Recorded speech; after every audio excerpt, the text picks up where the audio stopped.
குருத்தோலை ஞாயிறு இயேசு எருசலேமுக்குள்ள சேர்ந்த அந்த நாளை நினைவு கூறும்படியாக திருச்சபையிலே இந்த நாளை குறித்திருக்கிறார்கள். இயேசு சிலுவையிலே அவர் மரிப்பதற்கு முன்பாக, ஒரு வாரத்துக்கு முன்பாக அவர் எருசலேமுக்குள்ளே சென்றார். பல தடவை எருசலேமுக்குள்ள போறாரு, திரும்ப பெத்தானியாவுக்கு வருகிறார், அப்புறம் மறுபடியும் எருசலேமுக்குள்ளே போகிறார். இயேசு சிலுவையிலே மறிக்கிற வரையில அவர் அநேக காரியங்களை அந்த கடைசி அந்த 6 நாளிலே அவர் பேசினார், செயல்பட்டார். இதெல்லாம் நமக்கு ஏன் எழுதப்பட்டிருக்கிறது, அதை நாம் இன்னும் நினைவு கூறுகிறோம் என்றால், இயேசு ஒரு காரியமாக, ஒரு நோக்கத்தோடு இந்த பூமியிலே மனிதனாக பிறந்தார். மனுக்குலத்தை மீட்கும்படியாக, ரட்சிக்கும்படியாக, உங்களையும் என்னையும் ரட்சிக்கும்படியாக, உங்களுக்கும் எனக்கும் வாழ்வு கொடுக்கும்படியாக கடவுள் மனிதனாக நம்மை மீட்கும்படியாக வந்தார். அவர் மனிதனாக பிறந்து எல்லா வகையிலும் நம்மை போல அவர் சோதிக்கப்பட்டார், பாடுபட்டார். நமக்கு இருக்கக்கூடிய பயம், கவலை, மன போராட்டம் எல்லாவற்றையும் அவர் சந்தித்தார், அவர் அனுபவித்தார். அது மாத்திரமல்ல, அவர் சிலுவையிலே மரித்தார், அடக்கம் செய்தார்கள். 3ஆம் நாள் பிதாவாகிய தேவன் அவரை மரித்தோரிலிருந்து உயிரோடு எழுப்பினார். இன்றைக்கும் தந்தையின் வலது பக்கத்திலே நமக்காக பரிந்து பேசிக் கொண்டிருக்கிறார். இன்னைக்கு கிறிஸ்தவ வாழ்க்கையில ஒரு நஷ்டமோ, ஒரு சோகமோ, ஒரு காரியமோ வந்துவிட்டா அதோட நம்முடைய வாழ்க்கை முடிந்து போகிறது இல்ல. நமக்கு ஒரு உயிர்த்தெழுதல் இருக்கிறது. இயேசுவை எப்படி பிதாவாகிய தேவன் உயிரோடு எழுப்பினாரோ, இன்றைக்கும் சத்திய வசனத்தின் மூலமாக ஒவ்வொரு நாளும் தேவன் நம்மை உயிர்ப்பிக்கிறார், நம்முடைய ஆவியை உயிர்ப்பிக்கிறார். இயேசுவை ஏற்றுக்கொண்டோடனே நம்முடைய ஆவி உயிர்ப்பிக்கப்பட்டு விடுகிறது. இந்த மனம் மருவமாக வேண்டும். ஒவ்வொரு நாளும் நம்முடைய மனதை புதிதாக்க வேண்டும். ஏன்னா ஒருவன் கிறிஸ்துவுக்குள் இருந்தால் புது பிரச்சனையாக இருக்கிறான். பலவைகள் ஒழிந்து போயின, எல்லாம் புதிதாயின. ஒவ்வொரு நாளும் ஒரு புதிய ஜீவனை தேவன் நமக்கு கொடுக்கிறார், புதிய கிருபையை தேவன் நமக்கு கொடுக்கிறார். இந்த சரீரம் அது வயது ஆகாத பலவீனப்பட்டு கொண்டு இருந்தாலும், இந்த உள்ளான மனுஷனும் நாளுக்கு நாள் புதிதாகி கொண்டே இருக்கிறது. சத்தியத்தை அறிந்து கொள்ள கர்த்தரோடு இருக்கிற ஐக்கியத்துல நாம் வளர வளர அவருடைய ஆவியினால் நடத்தப்பட பாத்தீங்கன்னா நம்முடைய உள்ளான மனுஷன் ரொம்ப பலசாலியாக மாறுகிறான். ஏன்னா ஆதாமுடைய அந்த கீழ்ப்படியாமையினால எல்லாருக்கும் மரணமும் வரும் என்று சொல்லிவிட்டார். பாவத்தின் சம்பளம் மரணம். ஆனா தேவனுடைய கிருபை வரமா நம்முடைய கர்த்தராகிய இயேசு கிறிஸ்துவினாலே நமக்கு உண்டாகக்கூடிய ஒரு நித்திய ஜீவன், நித்திய வாழ்வை தேவன் நமக்கு கொடுக்கிறார். அப்ப இதை நமக்கு கொடுக்கும்படியாக இந்த பூமியில எல்லாரும் கட்டப்பட்டிருக்கிறாங்க. கட்டப்படாத ஒரு ஆள் வந்துதான் நம்ம கட்டப்பட்டிருக்க ஆட்களை விடுவிக்க முடியும். அப்படித்தான் பாவமே இல்லாதவர், பாவியா இருக்கிற மனுக்குலத்தை மீட்கும்படியாக தேவன் இந்த பூமியில வந்தார், நமக்காக பாடுபட்டார். சரி, இன்னைக்கு அவர் எருசலேமுக்குள்ளே சென்ற அந்த காரியத்தை குறித்து நாம் தியானிப்போம். இதை கண்டிப்பா உலகம் முழுவதும் சபையில இன்னைக்கு இதுதான் பிரசங்கமா இருக்கும். சொல்லுவாங்க, நான் மட்டும் அவர் இயேசு இருந்தப்ப எருசலேமில் இருந்திருந்தா எல்லாத்த விட நான் ரொம்ப சந்தோஷமா பாடி அவரை உயர்த்தி கனப்படுத்தி நான் அவர் முன்பாக பவுனியில போயிருப்பேன். அந்த பாக்கியமெல்லாம் எனக்கு கிடைக்கலன்னு சொல்லலாம்.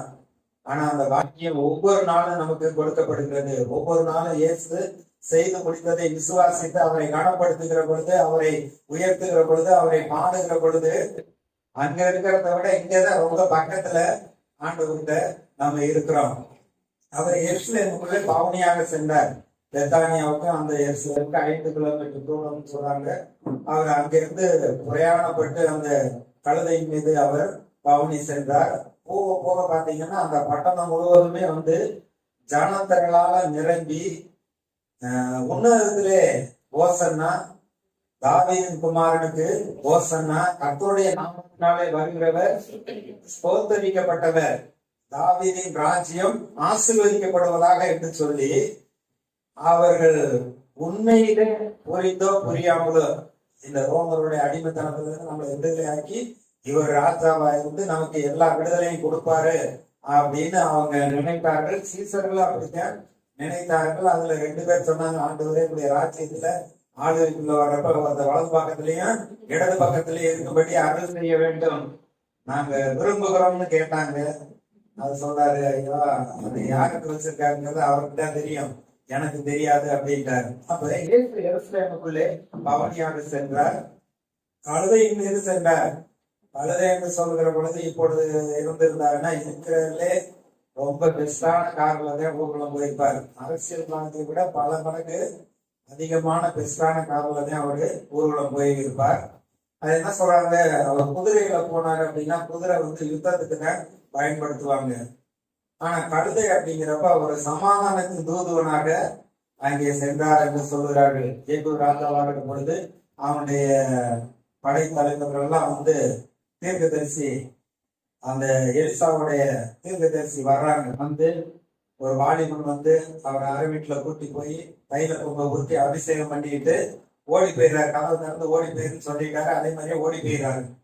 ஏன் அப்படின்னா பொதுவாக தீர்க்கதரிசி ஊழியக்காரன்னா ஏதாச்சும் பிடிச்சு எதுவும் பண்ணுவாங்க அப்படின்னு. ஏன்னா நல்ல ஒரு செய்தியை சொல்லிட்டு போயிட்டாரு. இவர் ராணுவத்துல தளபதியா இருக்கிறார் எகு. அப்ப அவர் இஸ்ரவேல்ல ராஜாவா அபிஷேகம் பண்ணியாச்சு. அபிஷேகம் பண்ணனா அப்ப இருக்கிற ராஜா நான் இப்ப யாரும் அபிஷேகம் பண்ண அவனை குடி அப்படின்னு சிடிச்சுட்டு ஓடி போயிட்டாரு.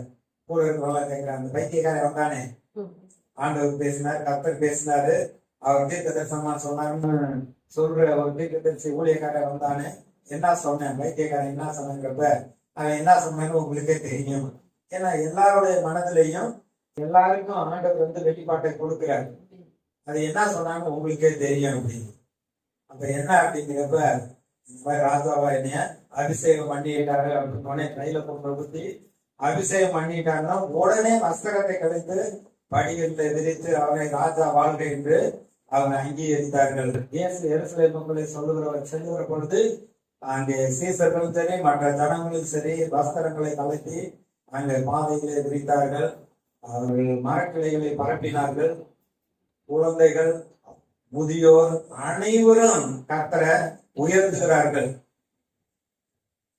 சொன்னாங்க, இந்த கழுதை அடுத்த நாள் தெருவுல போய் எனக்கு வரவேற்பு கொடுங்க வரவேற்பு கொடுக்குன்னு எல்லாரும் சொல்லுவாங்க. நேற்று ஏசுநாயர் இருந்தாரு, அதனால உனக்கு அந்த முடியாது. இப்ப ஏசுநாயர் இல்லை, உனக்கு என்ன வரவேற்பு ஓ அப்படின்னு அவங்க விரட்டிட்டாங்க அப்படி சொல்லுவாங்க.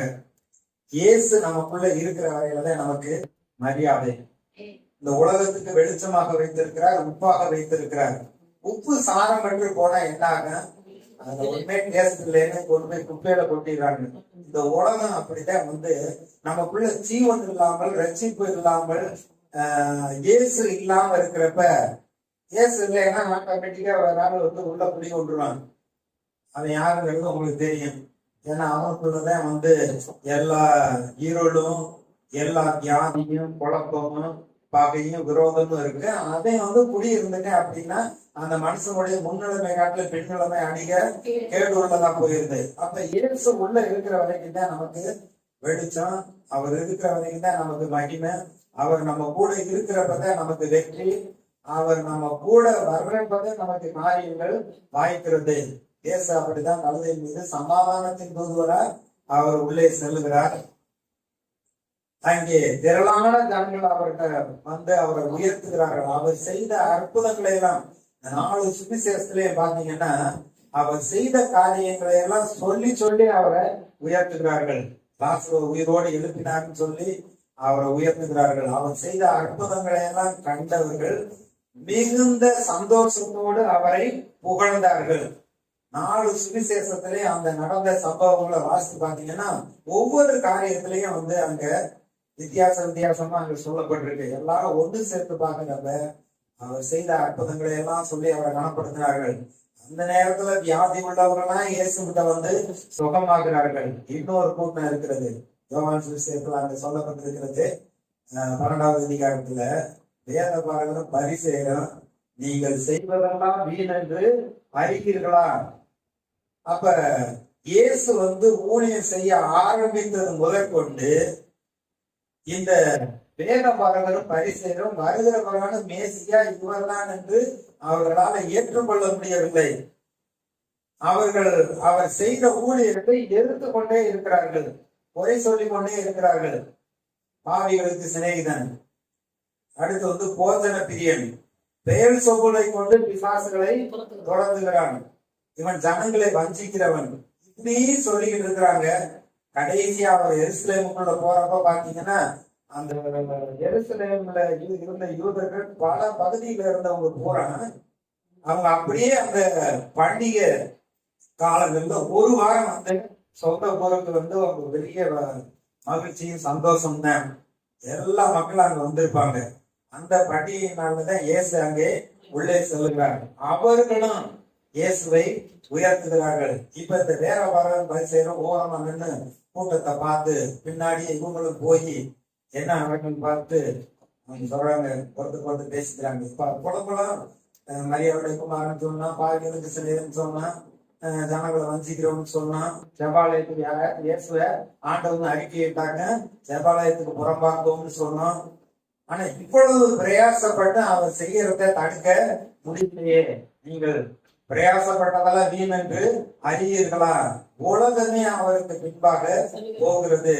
பேசிக்கொண்டே இப்ப இயேசுக்கு பக்கத்திலேயே வந்து நின்றுகிட்டு ஆண்டவரை சீசர்களை அதட்டும், இந்த குழந்தைகள் எல்லாம் அதட்டும். அவங்க என்ன சொல்றாங்க? நீ ராஜான்னு சொல்றாங்க.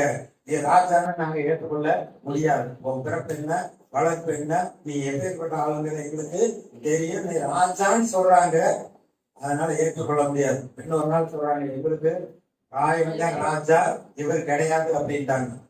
அவன் சொல்றாங்க, யூதருக்கு ராஜா கொஞ்சம் எல்லாரும் சொல்றாங்க அப்படின்னா நாங்க ஏற்றுக்க முடியாது. ராயன் தான் எங்களுக்கு ராஜா என்று சொன்னாங்க. அப்ப அதட்டும் சொல்றாங்க. ஏசு சொல்றாரு, இவங்க பேசாம இருந்தாங்கன்னா கண்டுகளே கூப்பிடுங்க. சங்கீத 2 சொல்லப்பட்டது, குழந்தைகள் மாலர்கள் வாயினாலே பலன் உண்டு பண்ணி துதி உண்டாகும்படி செய்தீர். சகரியா 9:9 சொல்லப்பட்டிருக்கு, அவர் கழுதையின் மீது பவனியாக வருவர் என்று சொல்லப்பட்ட தீர்க்க தரிசனம் நிறைவேறுகிறது. அப்ப அதட்டும்னு சொல்றாங்க. இவ்வளவு கோபம் இருந்துச்சுன்னா வந்து பேசுவாங்க இயேசுவிட. இவ்வளவு ஜனங்களை திரட்டி நீர் என்னமோ செய்ய போகிறேன், ஆயனுக்கு விரோதமா வரப்போகிறேன்னு அதட்டும். அப்ப அவர் சொல்றாரு, இவங்க கூப்பிடலைன்னா கல்லுகள்லாம் அப்புறம் கூப்பிட ஆரம்பிச்சுன்னு சொல்லு. அதுக்கப்புறம் வந்து மறுபடியும் அந்த தேவாலயத்துக்குள்ளே போகிறார். தேவாலயத்துல அந்த பண்டிகை காலங்கள்ல பணம் கொடுக்கல் வாங்கல் புறா எல்லாம் வந்து வியாபாரத்துக்கு அங்க நிறைய வியாபாரம் நடக்கும். கடைசி ஒரு வாரம் பஸ்கா பண்டிகைக்காக திரளான மக்கள் வியாபார நோக்கத்தோட அங்க வந்திருக்கிறார்கள். அப்ப இயேசு வந்து எல்லாத்தையும் அடிச்சு விரட்டுகிறார். என்னுடைய பிதாவின் வீட்டை நீங்க ஜெப வீடு எனப்படும் எழுதி இருக்கு, ஆனா நீங்க கல்ல குறையாக்கிட்டீங்களே, அவங்களெல்லாம் அடிச்சு விரட்டிட்டு அவங்களை பரிசுத்தப்படுத்துகிறார். இன்றைக்கு நம்மளுடைய வாழ்க்கையிலையும் அவரை ராஜாவாக உள்ளத்துல ஏற்றுக்கொள்ள வேண்டும். அவர் உங்க கூட இருக்கிறப்பதான் வந்து உங்களுக்கு வெற்றி ஜெயம். அடுத்து வந்து அவரை புகழ்ந்து பாட வேண்டும். நிறைய பேர் பாத்தீங்கன்னா வீட்டுல பாட்டு பாடுறதுக்கே வாய் வராது. சபையில வந்து பாடினாலும் கூட வந்து எல்லாரும் பாடிட்டு இருப்பாங்க, அமைதியா இருப்பாங்க. அப்படி இருக்கக்கூடாது. அவர் செய்த அற்புதங்களை சீசர்கள் கண்டு, அவர்களுக்கு அற்புதம் நடந்துச்சோ இல்லையா, அவர் செஞ்ச அற்புதங்களை எல்லாம் அவங்க கண்ணார பார்த்திருக்காங்க. மிகுந்த சத்தம் என்று அவரை புகழ்ந்தார்கள் சொல்லப்படுகிறது. மிகுந்த சத்தம் விட்டு அப்ப கர்த்தருடைய சமூகத்துல மிகுந்த மகிழ்ச்சியோடு கர்த்தருக்கு ஆராதனை செய்ய வேண்டும். இந்த நாள் கர்த்தர் 1 மணி நாள் இதுல களி கூர்ந்து மகிழ கடவும். கர்த்தரை உயர்த்த வேண்டும், கனப்படுத்த வேண்டும், மகிமைப்படுத்த வேண்டும். அடுத்து பாத்தீங்கன்னா ஒவ்வொரு நாளும் நம்முடைய இருதயமாகிய ஆலயத்தை பரிசுத்தப்படுத்த வேண்டும். ஜெபிப்பதற்கும் அவருடைய பிரசன்னம் நமக்குள்ள இருப்பதற்கும் மற்றவர்களுக்காக விண்ணப்பம் பண்ணுவதற்கும் தேவனுடைய சித்தத்தை நோக்கத்தை அறிந்து கொண்டு அதன்படி நம்ம வாழ்றதற்கு எப்பொழுதும் நம்முடைய இருதயம் பரிசுத்தமா இருக்க வேண்டும். இது கள்ளர் தொகையாக மாறக்கூடாது. தேவனுக்கு பிரியமில்லாத காரியங்களை உள்ள வைக்க கூடாது. அதான் வந்து பிரபாசம் சொல்லுவாரு, நம்ம எதை பார்க்கிற, எதை கேட்கிற, என்ன பேசுறோங்கிறத குறித்து கொஞ்சம் கவனமாக இருக்க வேண்டும். தேவனுக்கு அடுத்த காரியங்களை குறித்து நாம் பேசுகிறவர்களாக செய்கிறவர்களாக அப்படி நடக்கிறவர்களாக இருக்க வேண்டும். அப்படி தேவனுக்கு அடுத்த காரியங்களை செய்ய விடாதபடிக்கு தடை செய்யக்கூடியவங்க, நம்ம சமாதானத்தை கொடுத்தவங்க யாரா இருந்தாலும் அவங்களுக்கு கொஞ்சம் ஒதுக்கி வைக்க வேண்டும். கர்த்தருக்கு தான் முதலிடம் கொடுக்க வேண்டும். பரிசுத்தமாக நம்மை காத்து கொள்ள வேண்டும். இதெல்லாம் வந்து நமக்கு வந்து திருஷ்டாந்தங்களாக எழுதப்பட்டிருக்கிறது. இந்த வேத புஸ்தகத்துல நடந்த காரியங்கள்லாம் யோபுடைய வாழ்க்கையில, தாவீதுடைய வாழ்க்கையில, யோசேப்புடைய வாழ்க்கையில நடந்த காரியங்கள்லாம் வாசிக்கிற பொழுது நாம் தேவனுடைய ராஜ்யத்துக்கு ஏற்றபடி நம்மை பரிசுத்தமாக காத்துக்கொண்டு சோதனைகள் வந்தாலும் அதில் ஜெயித்து நம்ம முன்னேறுகிறவர்களாக இருக்க வேண்டும்.